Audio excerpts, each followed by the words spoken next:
আসসালামু আলাইকুম। আমি MK খান বলছি কক্সবাজার থেকে।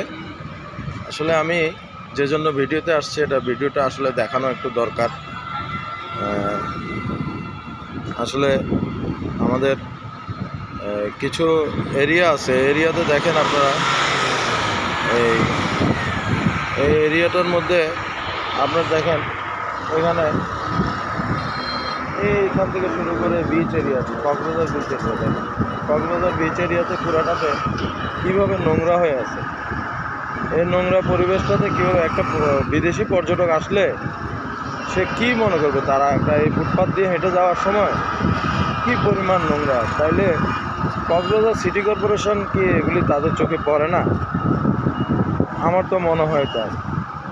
যেমন দেখেন কি পরিমাণ নোংরা রাস্তার দুই ধারে। শুধু খালি অল্পটুক দেখালাম, এটা পুরো কক্সবাজারের কলাতলি থেকে ডলফিন চত্বর থেকে শুরু করে একদম সেই মাথা পর্যন্ত ট্যাগপাড়া। এই ট্যাগপাড়ার মাথায় দেখেন এ পর্যন্ত হলো যে পুরোটাই একটা এই ময়লার স্তূপ হয়ে আছে। একটা বিদেশি পর্যটকরা আসলে সেটা দেখলে তাদের চোখে যখন পড়বে এই ফুটপাথ দিয়ে হেঁটে যেতে, তো তারা কি ভাববে যে বাংলাদেশ আসলে কোন জায়গায় অবস্থান করতেছে। একটা ডিজিটাল বাংলাদেশ বলি আমরা।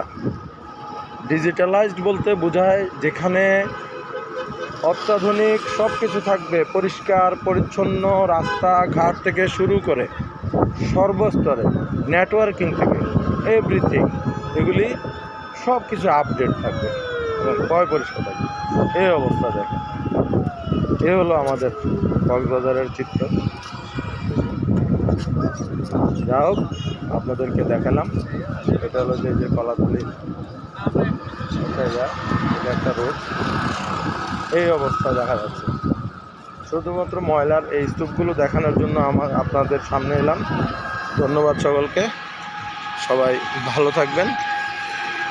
এবং আমি আশা করি কক্সবাজার সিটি কর্পোরেশন এটা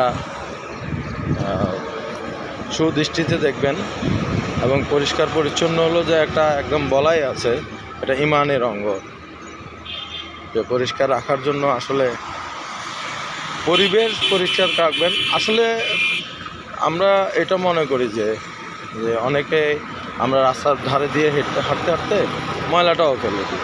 এটা আমাদের নিজেদেরকেও সচেতন হতে হবে। নিজেদেরকে সচেতন করে সবাইকে যা হোক সচেতন হয়ে কাজ করতে হবে। এ হলো যে আমার আশাবাদ ব্যক্ত করতেছি। সকলকে ধন্যবাদ। আসসালামু আলাইকুম।